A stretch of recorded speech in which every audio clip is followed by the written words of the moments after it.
La mer, j'ai la mémoire ouverte sur toutes nos mers. La mer du matin si agréable aux pupilles. La mer de midi, mer d'eau chaude vivifiante. Et la mer du soir, confidente de confiance. La mer, oh la mer, mer nourricière et de jeux d'enfants, et de cris de tempérance, et de mal finir rasant tes eaux. Ô mer, notre mer, d'où viennent tes assauts féroces de fauves affamés? De quelle force marine secrète remènes-tu ces grands sacs de jets d'eau foudroyants? Que fais-tu? Tes flots assomment nos infrastructures. Serait-ce notre nature et notre démesure qui te poussent dans tes derniers retranchements? Toujours est-il que voilà, tu pousses la problématique de l'érosion avec acuité dans notre quotidien. Mère, tu es notre mère, ne pouvant agir sans toi. Nous ferons avec toi pour le meilleur de nos populations, avec toi et avec leur consentement. Hélas, hélas pays mêlé, hélas Martinique, nous piti, nous piti, nous piti. Hélas, hélas pays mêlé, hélas Martinique, nous piti, nous piti, nous piti. En patrie différence, malgré grandeur la connaissance, nous pas manquer patience, génération d'intolérance, toujours crainte et puis respect, discerner avec simplicité, c'est vrai, toujours goûter en silence. Le plus important, c'est de se situer dans un territoire. Ce territoire, c'est une île dans la mer des Caraïbes, à 7000 km de l'Hexagone, et par contre tout près d'un certain nombre d'autres îles, petites et grandes Antilles, et puis l'Amérique du Nord, l'Amérique centrale, l'Amérique du Sud. Donc se situer dans cet ensemble-là, avec 360 000 habitants qui cherchent effectivement à la fois jouir de leur territoire et se projeter aussi sur l'environnement caribéen. Donc ce territoire, il est contraint par sa surface, il est contraint par un certain nombre d'enjeux naturels, de risques naturels, donc c'est un territoire vulnérable. Et puis les hommes sont là et donc il y a des conflits d'usage éventuellement, mais les conflits c'est pas forcément un gros mot, pour à la fois habiter, se déplacer, se divertir, travailler, et se développer. Donc ces conflits d'usage amènent à être peut-être plus ici qu'ailleurs, attentif à l'aménagement du territoire. Si vous voulez, l'équation, elle est très simple. Nous sommes sur un territoire qui fait 70 km de long, 30 km de large. On a sur cette marge côtière alors les chiffres sont très variables, ils ne sont pas très précis, mais entre 40 000 et 60 000 personnes qui vivent véritablement sur la frange côtière. Et sachant que le niveau de la mer s'élève à un rythme de 3,5 mm chaque année, dans les 25 à 30 prochaines années, il faudra déplacer un nombre considérable de personnes si on ne veut pas que ces personnes soient extrêmement vulnérables, pour ne pas dire qu'elles soient directement impactées. Donc, de toute façon, soit nous avons l'intelligence de prendre les devants et de commencer à communiquer, à informer très rapidement de façon à éviter les conflits d'usage, de façon à ce qu'on n'en arrive pas à des blocages, ou alors on continue à faire la politique de l'autruche, on se met la tête dans le sable et on attend simplement que le drame arrive. Il faut repenser l'aménagement du territoire, repenser l'aménagement de l'espace, c'est-à-dire que le schéma d'aménagement régional doit être revu et corrigé, j'ai envie de dire, de fond en comble.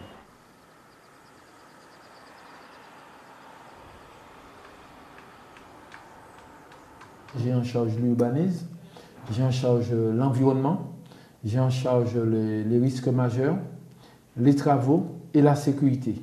On peut dire qu'on peut avoir un maillage et un regard sur chaque thématique, puisque tout est lié. Si on parle de risques majeurs, il faut voir quel type de construction que nous faisons. Si on parle de risques majeurs, il faut voir où on va urbaniser ou pas. Et il y a aussi la protection de l'environnement qui est liée dans tout ça. Et puis ensuite, il y a la sécurité qui rassemble tout. Ça peut paraître lourd, mais quand on regarde bien, il y a un lien étroit entre chaque thématique. C'est-à-dire que quand j'ai démarré, j'ai fait vraiment du droit de l'urbanisme, d'abord au juriste en urbanisme, Et au fur et à mesure, le métier évolue, c'est-à-dire il faut s'intéresser beaucoup au développement durable. Et l'environnement a tendance à prendre le pas sur l'urbanisme.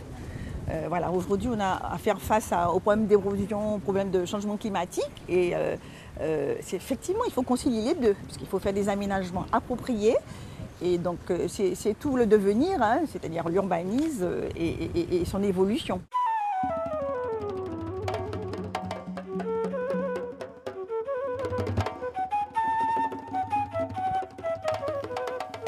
L'érosion côtière, c'était quelque chose finalement qui se manifestait donc, à vue d'œil finalement. Donc, on a par exemple à Nasbelleville perdu 145 mètres de plage. Donc, nous sommes dit que, bon, tôt ou tard, finalement, donc, le littoral, effectivement, va disparaître.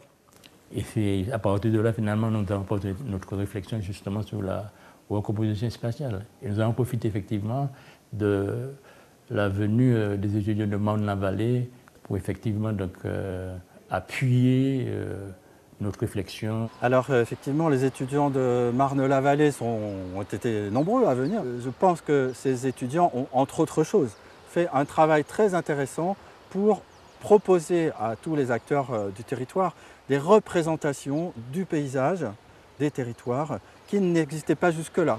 Vraiment graphiquement, de très belles cartes, des images très intéressantes qui permettent d'aider tout le monde à saisir les enjeux d'une problématique quand même très importante. Ils ont pu imaginer des solutions, des possibilités, des perspectives. Et ces perspectives, ils les ont illustrées. Et tout ce travail, je pense, va être très utile. Pas forcément à très court terme, mais il pourra être très utile parce qu'ils travaillent autant les lieux que leurs représentations. Et leurs usages aussi, c'est un aspect très important du paysage. C'est de revenir aux usages et de revenir à l'expérience des lieux.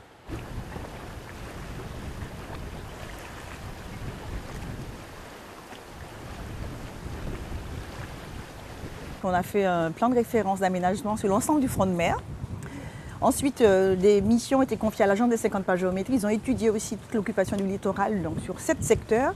Et puis un dernier ressort, la DEAL nous avait proposé l'étude sur Imaginer le littoral. Donc nous avons accepté cette étude. Et donc aujourd'hui, il s'agit de savoir, avec toutes les conclusions qui ont été menées par des regards extérieurs et des techniciens, c'est un travail universitaire, de voir comment on peut passer à l'opérationnel en faisant un mix entre toutes ces études pour prendre en compte ce problème de recul du trait de côte.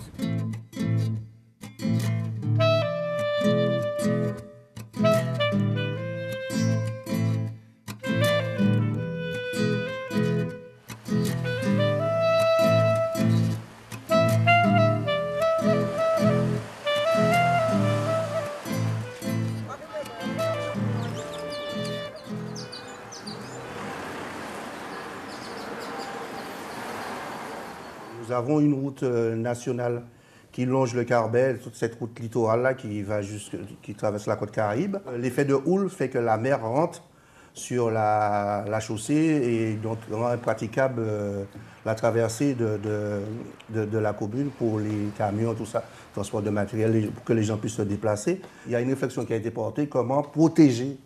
Ce qui a été retenu, c'est pouvoir matérialiser par un enrochement. Donc, il y a une enquête publique qui a été menée, tout ça.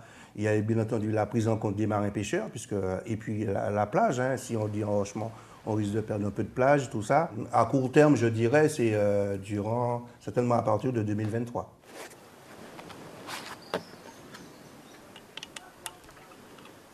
Pour mieux finalement prévoir les évolutions futures, quoi de mieux que de suivre les évolutions actuelles et passées. Donc c'est vraiment dans cet objectif qu'avec la DEAL, notre partenaire, on a mis en place un observatoire du littoral pour suivre les évolutions sur un certain nombre de sites à enjeu pour finalement ensuite mieux anticiper les évolutions futures et comprendre ce type d'environnement. On fait aujourd'hui la révision des plans de prévention des risques naturels, notamment sur l'aléa submersion marine. Donc l'objectif de ce projet, c'est de faire des cartes de l'aléa submersion justement à l'échéance 2100, selon différents scénarios du GIEC. Et donc c'est un travail compliqué parce qu'il y a non seulement la surélévation du niveau de la mer due au contexte de changement climatique, mais il y a aussi, quand il y a un cyclone qui arrive, il engendre une surcote, c'est-à-dire une surélévation supplémentaire du niveau de la mer, mais aussi des vagues. Et donc les vagues, elles, quand elles arrivent à la côte, elles peuvent franchir par-dessus des ouvrages, par-dessus des routes, par-dessus une plage. Et donc c'est tous ces mécanismes-là qu'il faut prendre en compte quand on veut faire des cartes d'aléas submersion les plus fines possibles, parce que ces cartes-là, elles ont un impact énorme ensuite sur l'aménagement du littoral.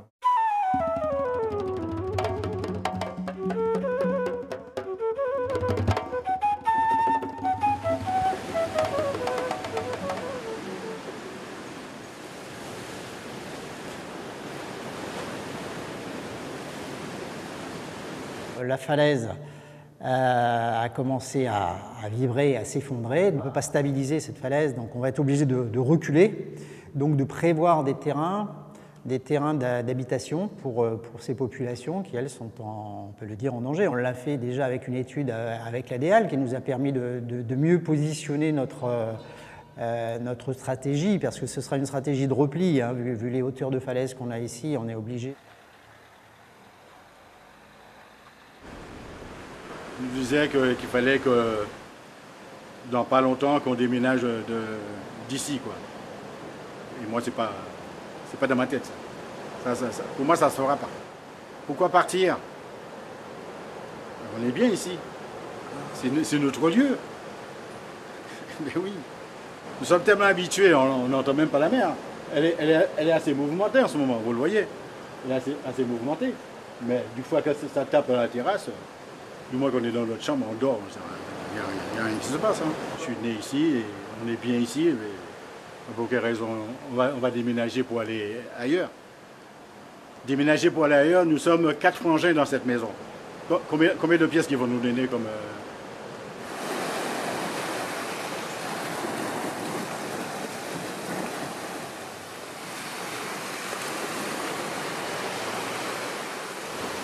Depuis 30 ans, il y a une évolution. Ça a complètement, la plage a complètement disparu, on n'a plus de plage pratiquement. Mon époux, lui, son père, il a vécu ici. C'était une maison avant, c'est sentimental. Et puis moi, quand j'ai connu l'histoire, c'est devenu aussi sentimental. On y vit, on y est pratiquement tout le temps au restaurant. Donc pour l'instant, non, on ne se voit pas partir. On va tout faire pour pouvoir y rester le plus longtemps possible, même si on sait qu'il y a des aléas. C'est quelque chose qui est en nous. La recomposition spatiale, effectivement, ça consiste à déplacer les gens du bord de mer donc, dans les hauteurs pour effectivement donc, la sécurité de leurs biens et de leur propre personne. Il faut penser effectivement aux usages, aux habitudes des gens, là où ils vivent, pour essayer, autant que se peut, vraiment, donc, là où ils vont vivre, pouvoir avoir la même qualité de vie, au moins ça, voilà. C'est comme ça qu'il faut vendre le projet. Ce qui se passe au niveau des tendances pour prévoir l'évolution de la côte et du littoral, il faut vraiment essayer d'être le plus local possible, c'est-à-dire avoir une connaissance fine, site par site. Par exemple, si on regarde ce qui s'est passé sur le Prêcheur depuis justement les années 50, de 50 aux années 2000, on a vu une érosion mais très rapide. Donc la côte a reculé quasiment de 70 mètres depuis 1950. Après 1902, après les éruptions massives et un apport de sédiments important de la montagne Pelée directement, hein, donc des cendres, des roches, des minéraux qui sont accumulés à la côte, ça a constitué des plages qui étaient relativement larges. Et ce sédiment-là qui est arrivé d'une façon brutale, exceptionnelle, eh bien, il est parti aussi vite qu'il est arrivé. Les vitesses de recul observées sur ces secteurs-là ne semblent pas se poursuivre parce qu'on est aujourd'hui sur un substrat qui est beaucoup plus dur, beaucoup moins volatile. Et donc il serait aberrant de faire des projections en se basant sur les vitesses de ces 20, 30, 40 dernières années sur ces secteurs.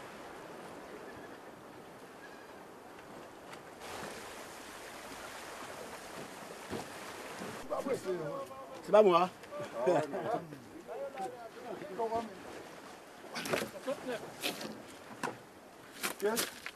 On a fait le muraille qui continue jusque là-bas. Ah ouais, pour nous, ouais, ça coupe un peu la houle. Ouais. Ça coupe un peu la houle. Donc si on n'avait pas ça, l'eau, ça mène des cailloux, des roches, tout ça. Même là aussi, près du Raymond, ça avait cassé aussi. On a refait. La nature casse, Mais on est encouragé, on commence.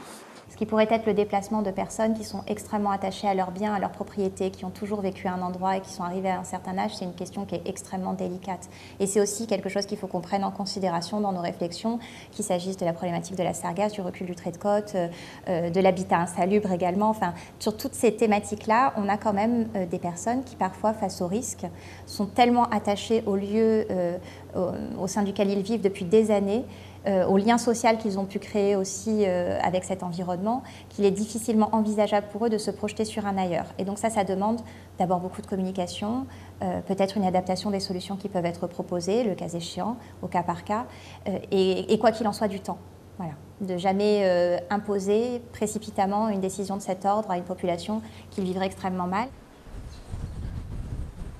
On se rend compte aujourd'hui, comme c'était le cas sur le territoire national, que de grandes opérations sont aujourd'hui démolies parce que justement, au-delà de l'action, l'intégration, l'accompagnement et l'appropriation d'une population dans un cadre de vie, d'un projet, n'ayant pas été faite, on se rend compte qu'elle ne correspond plus. Alors, on a besoin des élus qui savent qu'ils peuvent compter sur une population qui a des choses à dire, qui a besoin et qui peut s'exprimer. Et c'est là que nous, CAE, nous sommes particulièrement attentifs et que notre pilier de travail, c'est de former cette population, d'éveiller ces populations, à la fois former des techniciens, former peut-être des politiques, former en tout cas des citoyens qui soient actifs.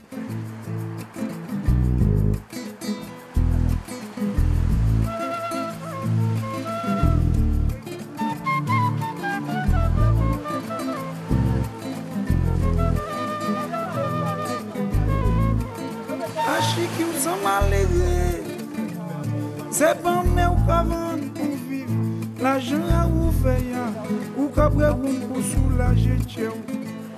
Yo sur nos 30 secondes, à Tokyo Dodges gratuité, mais j'ai gardé bacchanal, philosophie ni trop vérité.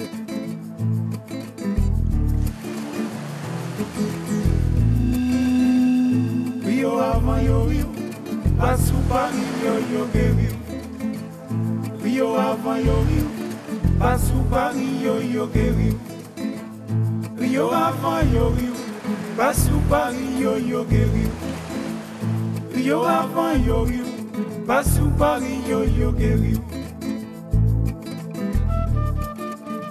Et là, mon père construisait des bateaux. Donc j'ai grandi dans l'eau là et j'ai passé mon temps dans la mangrove à récupérer des petits poissons. Enfin bon, on était tout le temps dans l'eau. On n'avait pas le droit d'aller jouer au football. Quand on était gosse, on ne sortait pas. Mon père était très sévère, mais par contre, la mer nous appartenait. On était dans l'eau, donc c'était notre domaine.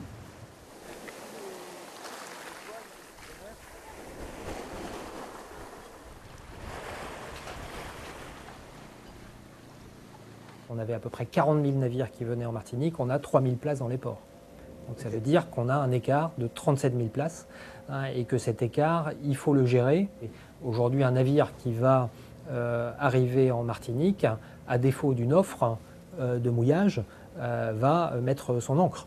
Et l'ancre va être un facteur de dégradation du milieu marin.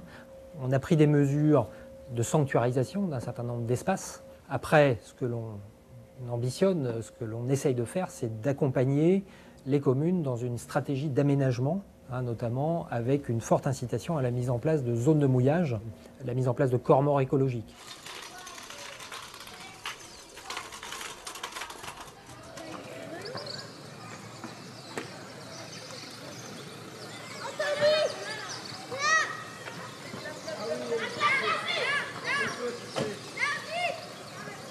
Nous sommes une commune littorale, nous y vivons, mais aussi c'est un cœur économique, puisque le tourisme fait partie de l'économie de notre territoire.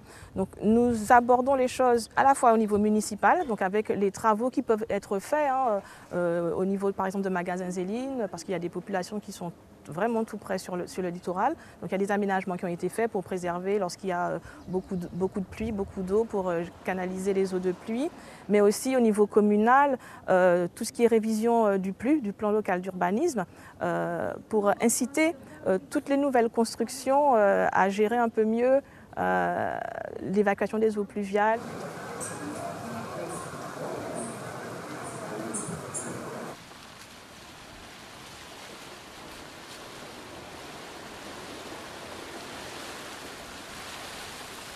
La prise de conscience est multifactorielle, hein, le vécu de chacun plus que peut apporter les institutions.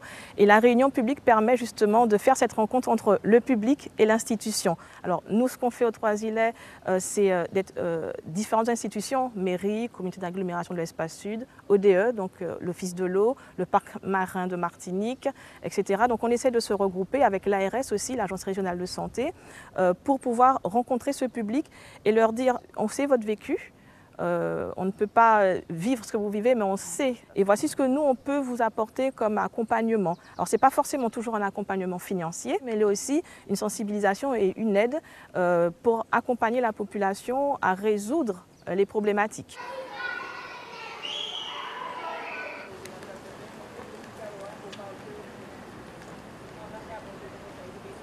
Alors, nous avons vécu l'épisode de 10 et 11 novembre 2020, où il y a eu une déclaration catastrophe naturelle pour la Trinité, pour Sainte-Marie et d'autres communes. Nous avons compris qu'il fallait réviser un peu la procédure au niveau du permis de construire, qu'il y a obligation pour qu'il y ait un architecte qu'on voit bien, qu'il y ait une étude de sol qu'on voit bien, et surtout qu'on voit où vont les eaux de toiture et les eaux de ruissellement. Donc il faut qu'on protège ceux qui sont en amont, mais aussi ceux qui sont en aval. On fait des réunions grand public, on explique cela, ce sont des exigences, mais il faut que tout le monde soit à l'abri. Et on a aussi contacté des architectes, ceux qui le plus souvent font des permis, pour leur rappeler ces règles. On veut que le personnel municipal soit totalement impliqué dans ces débats, parce que demain, il faut qu'ils soient les ambassadeurs. Demain, il faut qu'ils fassent passer le message dans leur famille, dans leur voisinage, dans leur quartier. On a besoin de tous ces gens-là et on essaie de multiplier les actions pour toucher le plus grand nombre.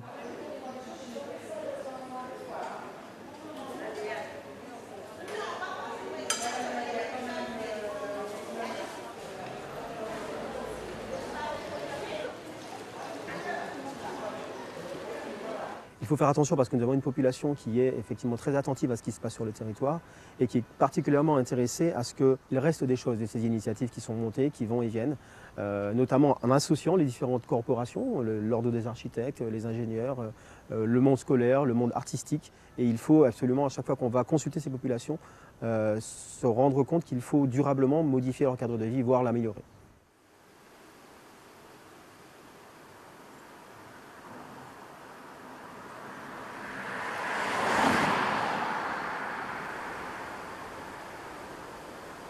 Finalement, donc, le pêcheur est sujet à tous les phénomènes, que ce soit finalement un phénomène de submersion marine, un phénomène de volcanisme, de sismicité. Et le LAR, effectivement, donc, fait quelque chose effectivement de prégnant et qui, comment dirais-je, au fur et à mesure, finalement, nous avons appréhendé ce phénomène. Et l'école, finalement, qui est menacée par les LAR, finalement, donc, va se trouver justement donc, dans les hauteurs aussi également. Et cette école doit être une école refuge.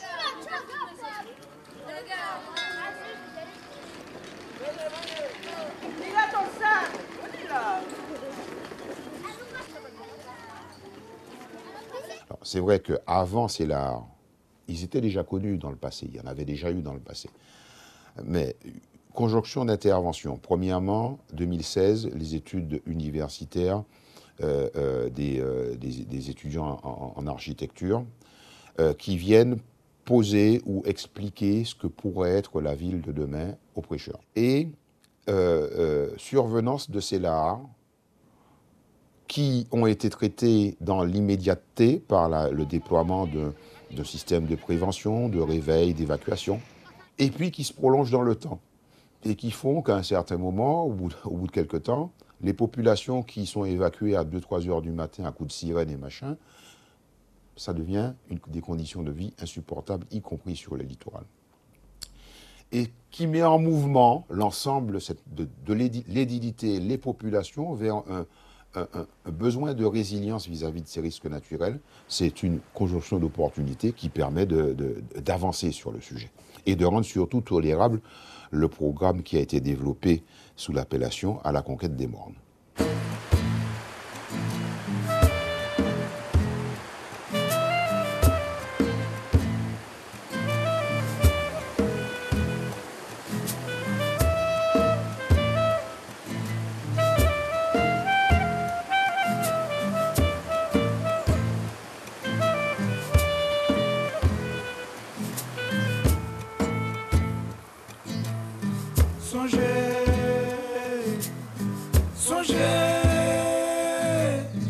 Songez, ça qui passait. Songez, songez, songez, songez, songez, février 74. Yo tué une qualité pour manger. Songez, février 74. Quand je regarde les paysages, j'ai en tête aussi l'histoire de l'appropriation des terres, de l'élimination des premiers occupants, des Indiens Caribes, de la façon dont on s'est approprié leur territoire parce qu'eux ne connaissaient pas la propriété. Le fait que la propriété a été constituée en grandes habitations esclavagistes et puis ensuite, après l'esclavage, ces grandes propriétés ont perduré et l'accès à la propriété a été difficile pour les anciens esclaves et leurs descendants. Certains ont pu s'installer dans les morts, dans les hauteurs où les notions de propriété moins nettes. Certains aussi sur l'espace des 50 pas géométriques. Mais c'est resté quand même quelque chose de difficile et qui est encore, je pense, un aspect à manier avec beaucoup de délicatesse, beaucoup de communication. C'est un des défis des projets à réaliser. C'est que pour réussir l'adaptation aux changements dont on a besoin, il va falloir agir sur la propriété, sur le foncier et agir avec, je pense, en conscience, toute cette histoire qui est en background du rapport au foncier.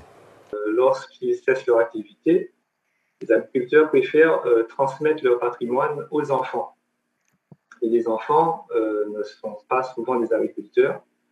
Et donc, ça a pour conséquence une certaine rétention foncière au niveau des bénéficiaires de ces rétrocessions. Les héritiers préfèrent en gros attendre, spéculer que les parcelles qui sont mises à leur disposition changent d'affectation.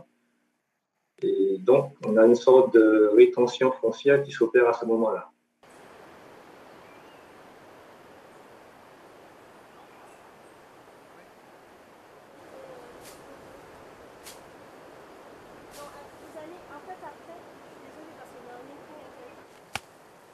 Celle-là, elle doit être trop mûre. Oh non, ça va, si, elle commence. Mais vous pouvez écouter. Il y a de la reconquête de foncier agricole sur des parties qui sont aujourd'hui en espace boisé classé ou en zone naturelle, avec un gros travail qu'on a mené en amont avec la direction de l'alimentation, de l'agriculture et des forêts et l'Office national des forêts, justement pour permettre de valoriser des zones qui aujourd'hui sont des zones boisées sans perdre la destination forestière, puisque le cacaoyer est un arbre d'ombrage. Et puis il y a des gens qui vont planter en prairie de la banane en amont pour créer l'ombrage pour le cacao. Donc là, on recrée des systèmes agroforestiers à partir de prairies.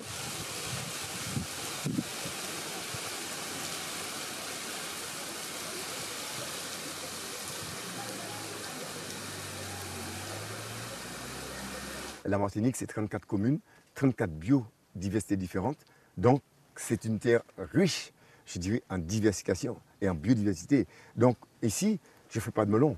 Et ici, tout ce qui va pousser en légumes ne poussera pas au mono rouge qui est à 100 latitude. Maintenant, quelle organisation d'ensemble ont ces producteurs pour qu'on puisse produire ensemble? Vous savez, aller travailler dans une montagne, ce n'est pas un tracteur. C'est comment maîtriser la houe, comment maîtriser un billonnage, comment maîtriser plusieurs cultures sur un seul billon. C'est vrai qu'on a des outils maintenant réglementaires qui permettent de contourner le problème. On a la CDPNAF qui donne des avis conformes sur les documents d'urbanisme et donc qui cherche à préserver les espaces agricoles. Et puis on a aussi deux outils qui sont pilotés par la collectivité. La mise en culture des terres insuffisamment exploitées ou incultes, qui permet même de reconfigurer des terrains via des négociations avec les propriétaires pour que leurs parcelles soient mises à disposition à des agriculteurs qui veulent entrer dans le métier. On a aussi un outil qui permet de lutter contre le morcellement des terres agricoles. Pour tenter d'appréhender cette problématique relative au littoral, de toute façon, il faut être clair, il y aura des tensions. Il y aura des conflits d'usage et ces derniers commencent d'ailleurs à se faire jour.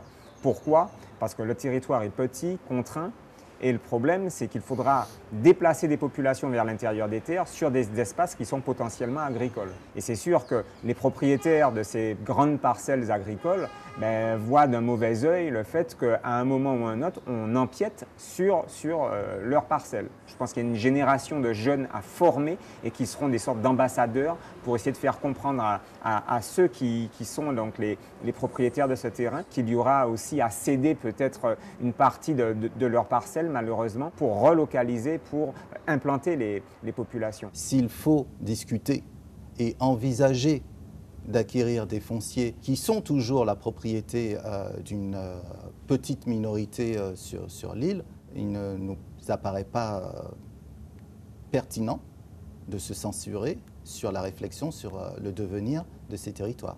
Alors déjà, il y a les terres qui sont réellement cultivées, il y a celles qui ne le sont plus depuis un certain nombre d'années pour lesquelles il n'y a plus d'aides européennes qui sont perçues et donc là, il y a une marge de manœuvre sur ces espaces-là. Et puis, il y a une recherche d'équilibre sans cesse entre ce qu'on va artificialiser, ce qu'on va pas artificialiser, les zones qu'on va rendre constructibles ou pas. Et c'est pour ça que sur chaque PLU de commune, il y a un véritable travail qui s'engage avec la DAF, avec la DEAL pour arriver à repenser les choses. On a un vrai travail aussi sur la revitalisation des centres-bourgs des communes, donc vraiment exploiter les dents creuses, participer à la réhabilitation, parce qu'il y a beaucoup de logements vacants en centre des communes, de logements délabrés, donc il y a de véritables opérations de réhabilitation qui permettent de développer le logement au centre des communes. Ça sont vraiment des pistes qu'on essaie d'explorer de façon partenariale avec les collectivités. Donc on a énormément de maisons qu'on appelle des dents creuses, c'est-à-dire des maisons qui sont abandonnées suite à des décès et des héritiers qui, eux, sont partagés. Hein. Vous pouvez avoir 10, 11, 12 personnes qui deviennent brutalement copropriétaires, c'est ça, mais qui sont à des endroits dispersés un petit peu partout dans le monde. Hein. C'est très fréquent ici. C'est pour ça que l'indivision, puisque c'est l'indivision dont il s'agit, est vraiment un très grave problème ici à la Martinique. C'est vraiment pour nous un point noir d'avoir des centres-bourgs qui finissent par se dépeupler et de ne pas pouvoir reloger justement des gens qui, eux, sont en situation difficile. Il est question également potentiellement d'un GIP indivision, spécifiquement, même si le GIP titrement aura à traiter des questions d'indivision. C'est un énorme chantier. Et de façon très humble, nous n'arrivons pas à régler la totalité des situations d'indivision en Martinique. Donc il nous faut absolument cibler les territoires sur lesquels nous allons agir.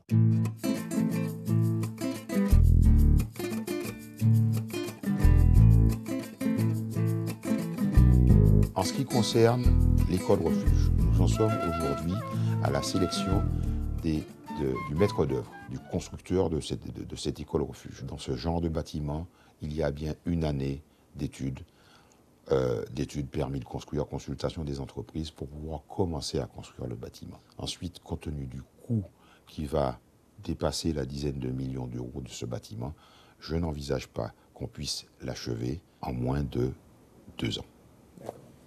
On est justement donc, au stade opérationnel. On atteint effectivement donc, le tout total finalement des financiers pour pouvoir vraiment donc, entrer finalement dans la réalisation du projet.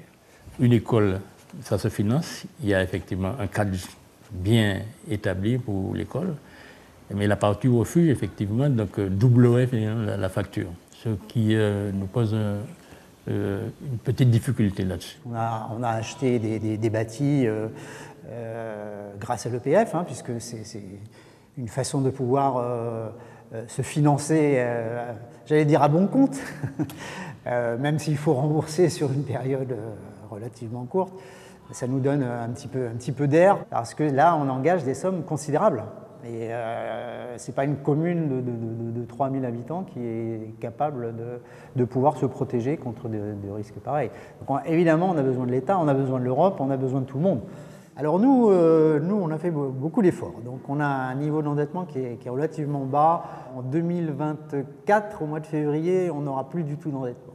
Il faut être capable de retrouver de la capacité d'autofinancement et puis de la crédibilité aussi auprès de l'EPF, par exemple.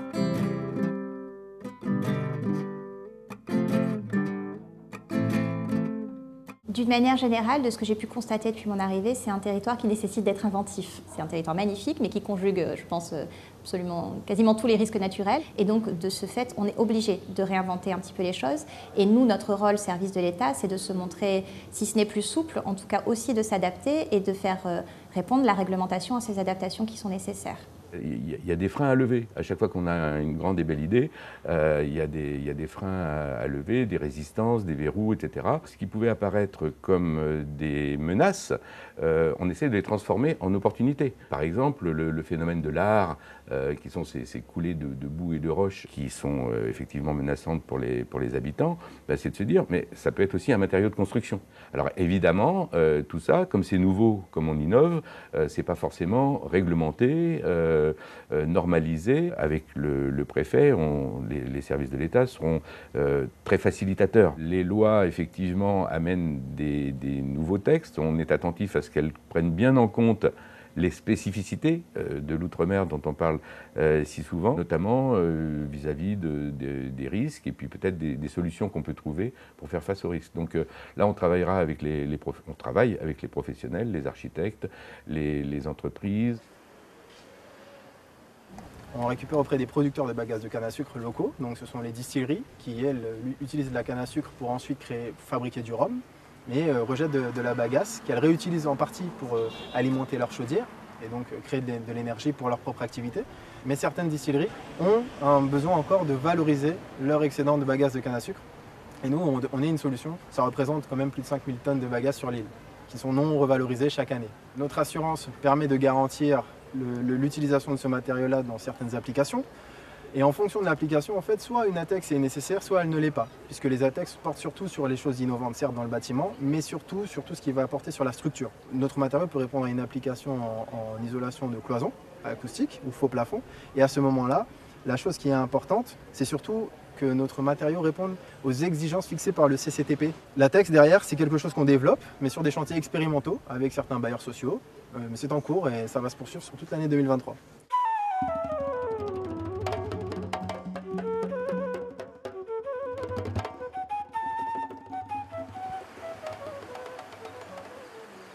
Alors, nous sommes à 150 mètres d'une embouchure de rivière. La rivière de Carabet, une des rivières les plus saines, je n'exagère pas, et moins polluée de la Martinique. Cette rivière-là n'a pas d'exploitation de bananes au-dessus. Le très peu qui existe, qui retombe dessus, est en aval de cette rivière. Et en amont, on a toujours des eaux hyper propres, hyper limpides.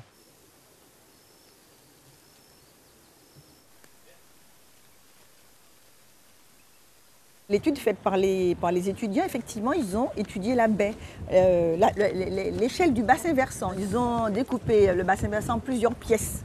Et ça, c'était original, pièces de gâchette, pièces de Montaléry, pièces de cacao.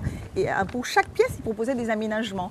Et effectivement, donc, la baie, c'est ce qui fait l'identité de cette ville littorale. Donc, il faut penser à l'échelle du bassin versant. Je pense que l'étude, quand même, sur ce point-là, a été quand même assez intéressante, puisqu'ils ont pris en compte la problématique de l'eau. Vous savez qu'ici, il y a un terme créole qui dit « toute la rivière qui descend dans la mer ». Toutes les rivières descendent vers la mer. Et donc, même si ça met du temps, la molécule passe de la terre à la rivière et de la rivière à la mer. Et donc, la mer sera la dernière dépolluée, puisque la mer reçoit tout ce qui vient de la terre. Sur le secteur de la pêche, on a quand même eu aussi des évolutions très sensibles sur les 15 dernières années, notamment en lien avec une problématique comme la chlordécone, par exemple. La contamination des sols par la chlordécone a entraîné une contamination des eaux côtières, avec de fait des mesures restrictives qui ont dû être prises par l'État pour empêcher que la pêche se pratique sur le tiers de ce littoral. Ça, ce sont des impacts aussi sociaux et économiques. Alors apparemment, selon certaines études, on peut dire que effectivement, quand les sargasses arrivent à fond de baie et qu'elles sont ramassées et qu'elles sont stockées, on sait que le chlordécone réside aussi dans les sédiments. Donc quand ils sont ramassés aussi avec les sédiments effectivement, et on peut les retrouver dans les mangroves ou là, dans les lieux de stockage, quoi. C'est vrai que quand on va effectivement du côté de four à chaud, les nuisances liées aux sargasses sont particulièrement prégnantes. Il y a une école de ce côté-là aussi, donc on le prend en considération. Et il faut qu'on arrive à mieux appréhender la situation de ces populations pour répondre au mieux à leurs besoins. Il y a une certaine année, je crois qu'il y a environ 50 cela, où nous avons eu un gros arrivage de sargasses qui a pris pratiquement toute la baie du Robert. Et par rapport à ce phénomène-là, par rapport à l'odeur de l'hydrogène sulfuré, nous avons dû évacuer le collège Robert III. On va dire plusieurs semaines, à plusieurs reprises, ça a été fermé. Le maire a dû prendre une décision pour la protection des élèves, quoi, et aussi des enseignants. Tout a un impact. L'aménagement est l'affaire de tous, pas l'affaire que des politiques. Il faut que l'on arrive à faire comprendre à l'ensemble de nos administrés et l'ensemble de nos Martiniquais et de nos visiteurs qu'ils peuvent tous, autant qu'ils soient, être acteurs de l'aménagement en Martinique.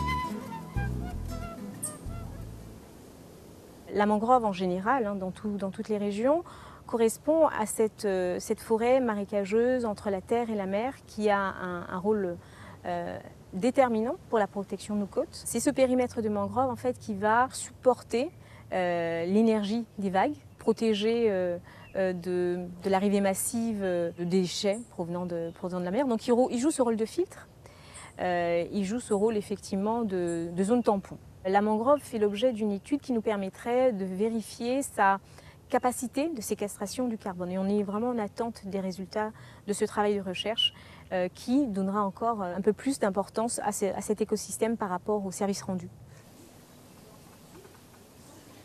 Quand on arrive comme ça avec des jeux de données qui, sur 5 ans, on a une donnée tous les jours de la position du trait de côte et donc de la morphologie de la plage, c'est vrai que ça donne envie de l'exploiter. Il y a pas mal d'utilisations possibles. Évidemment, le but de ces données-là et le but de l'ensemble des travaux réalisés par l'Observatoire, c'est de communiquer au maximum et de diffuser à qui le veut ces données qui sont vraiment des données publiques et qui sont vouées à être valorisées, échangées, diffusées.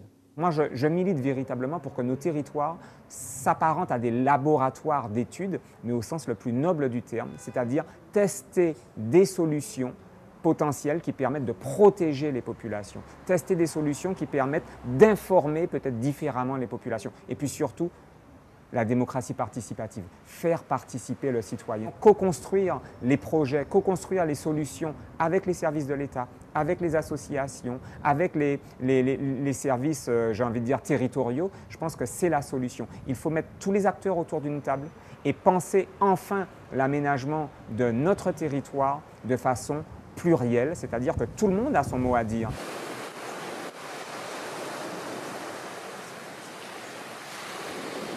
Je suis assurée pour la responsabilité civile, c'est tout ce que j'ai comme assurance. Mais tout ce qui est dégâts des eaux, tempêtes et tout, je ne suis pas assurée. Nous, on a eu l'effet du dernier cyclone qu'il y a eu. L'eau est rentrée, j'ai eu de l'eau sur ma terrasse et dans le restaurant. J'ai eu des dégâts, on a évalué pour 60 000 € et j'ai été remboursée à hauteur de 8 000 € avec une radiation en prémie.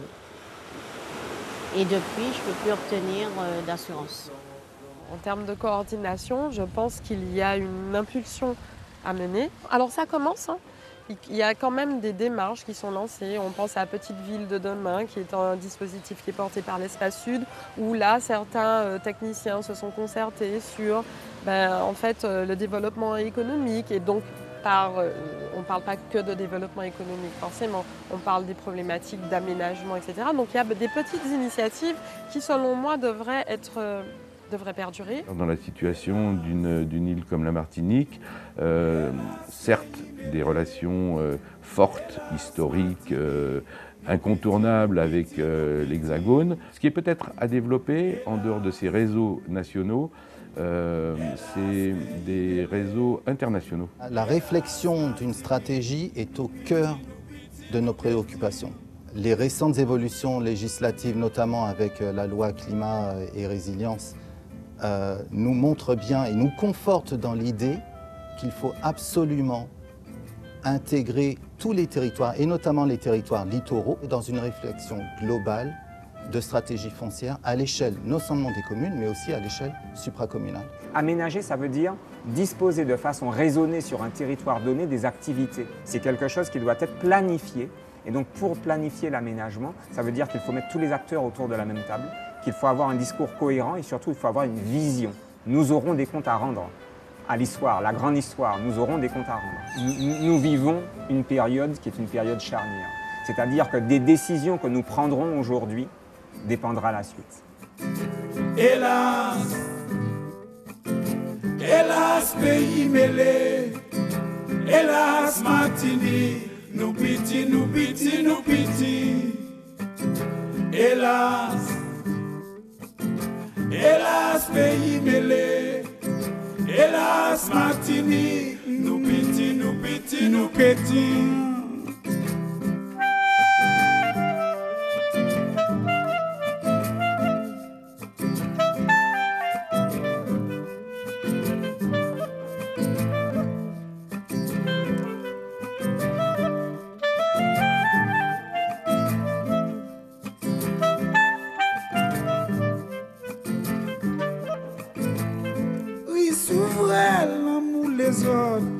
Chercher l'intelligence, estropier la vanité ou presque trouver la délivrance.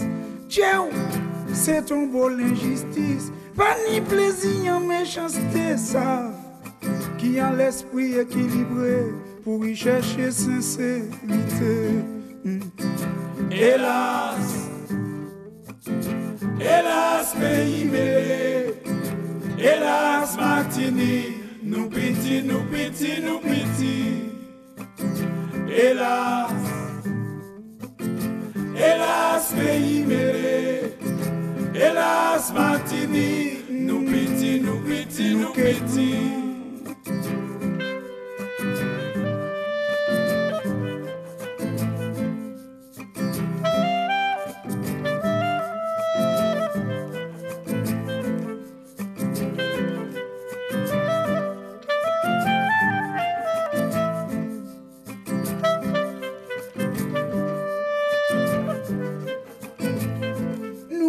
Vie, c'est pour aujourd'hui. Parler sinon réalité. Pas faire jour trouver ou fâcher. Travail pour toujours faire le bien. Éviter mauvais paroles. Aider tout ça qui n'est besoin. Condamner toute vieille pensée. Toujours dire ça qu'à est difficile.